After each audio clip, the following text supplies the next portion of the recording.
Bonjour tout le monde, et aujourd'hui dans cette vidéo, on va voir un petit peu la structure d'un projet Symfony.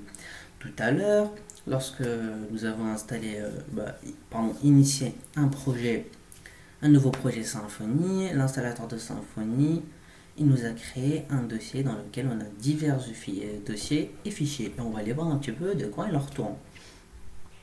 Donc je suis dans mon dossier tuto et en fait là j'ai plusieurs dossiers. Donc le premier dossier il se nomme bin.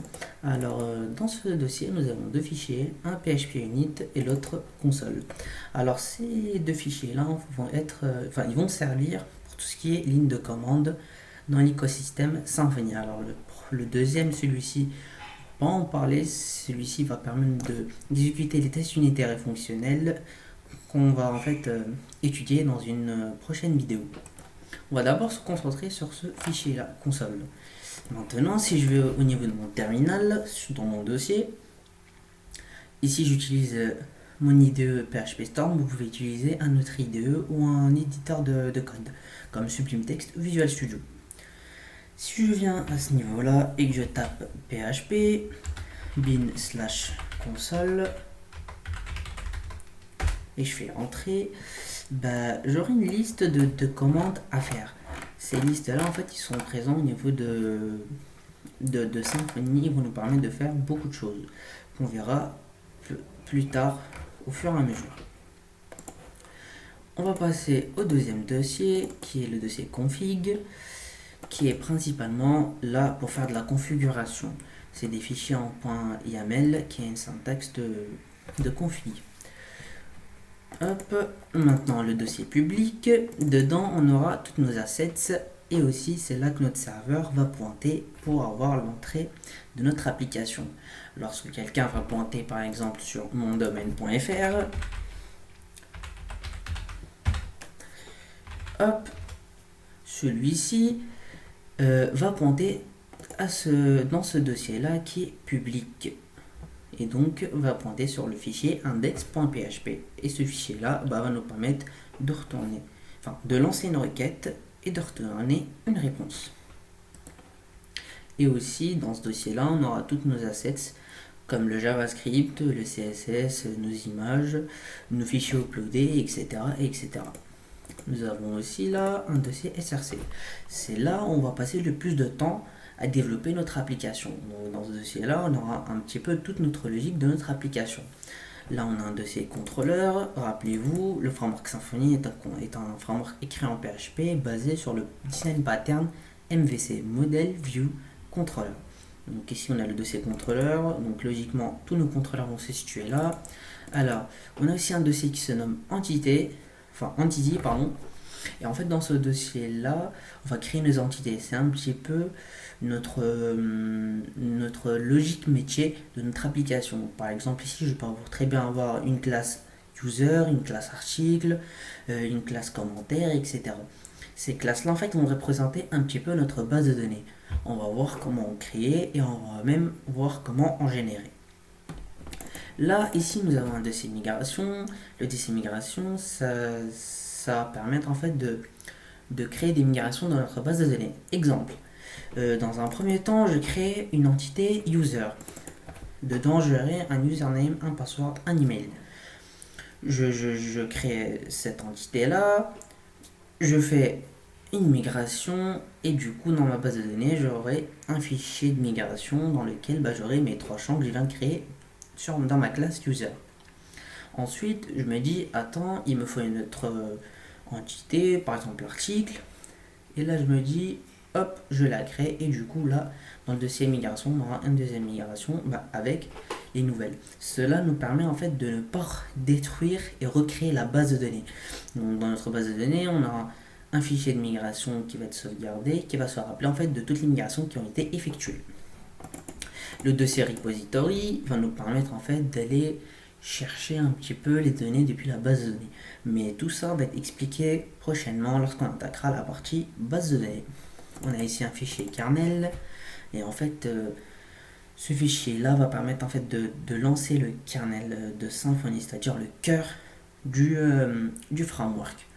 Donc lorsqu'on par exemple on accède à une route, par exemple mon domaine slash euh, inscription, bah, il va passer par là, il va faire la requête et lancer une réponse. Ensuite, nous avons un de ces templates dans lesquels on va retrouver nos fichiers HTML.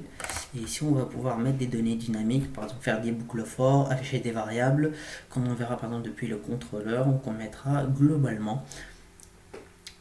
Et voilà. Maintenant, nous avons un de ces tests. Celui-ci va contenir tous nos tests unitaires et nos tests fonctionnels. Nous avons aussi un de ces translations. Celui-ci va nous permettre de faire des fichiers de traduction si on veut avoir un site multilingue. Nous avons aussi un dossier var.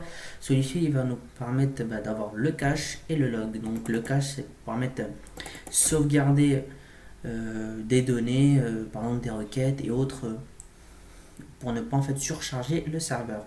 Le dossier log, on pourra voir par exemple si on met notre site en production, aller voir les logs pour voir s'il n'y a pas eu d'erreur, des crashs de bases de données, etc. On peut vraiment voir beaucoup de choses. Alors, le dossier vendor va contenir toutes nos dépendances et tout le package qu'on aura préalablement récupéré via Composer. Par exemple, si je viens à ce niveau-là, je vais dans Symfony, on peut voir que j'ai un dossier console. Et dedans, j'ai d'autres dossiers, d'autres fichiers. Je peux avoir ici un dossier HTTP client, etc.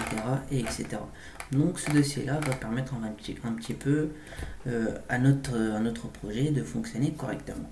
Nous avons là aussi un fichier .env. Alors celui-ci va nous permettre de poser toutes les variables d'environnement dont on a besoin.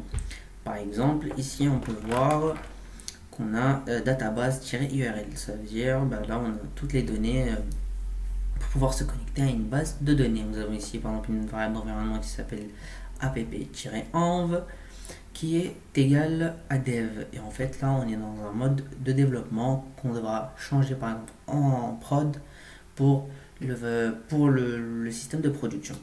On peut avoir ici par exemple ici mailer-dns pour tout ce qui est système de mail et etc. Nous avons ici aussi un .env.test pour tout ce qui est test. Là ici on a un fichier .gitignore. Celui-ci va nous permettre de faire des branches guides, de créer plusieurs branches, de committer notre travail, etc. Maintenant ici là on a un fichier composer.json. Alors le fichier composer.json c'est que lorsque on fait composer require un package, celui-ci va regarder ce fichier là, il va voir le package que tu veux n'existe pas, je vais rajouter dans ce composer.json et je vais aller te le télécharger. Donc ici on peut voir de base on a besoin de PHP 7.2.5 au minimum.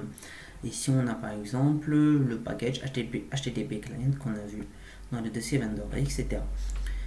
Là du coup on a les packages requis. Ici on a les packages requis mais en mode de développement, etc. Ici on a cette partie qui s'appelle autoload. En fait il y a des normes en PHP qui se nomment le PSR, qui nous permettent un petit peu de respecter certaines architectures lorsque nous développons des applications PHP. Et eux par exemple ici pour aller chercher tous les fichiers dans le dossier SRC, on se base sur la PSR4. Donc ici nous avons aussi un composer.log qui va en fait recevoir l'ordre de composer.json. Il va lui dire voilà les dépendances que je veux, va me les chercher avec l'autoloading et etc. Donc c'est tout pour aujourd'hui. Je vous donne rendez-vous prochainement pour commencer à afficher une page Symfony et lancer le serveur de développement. Salut!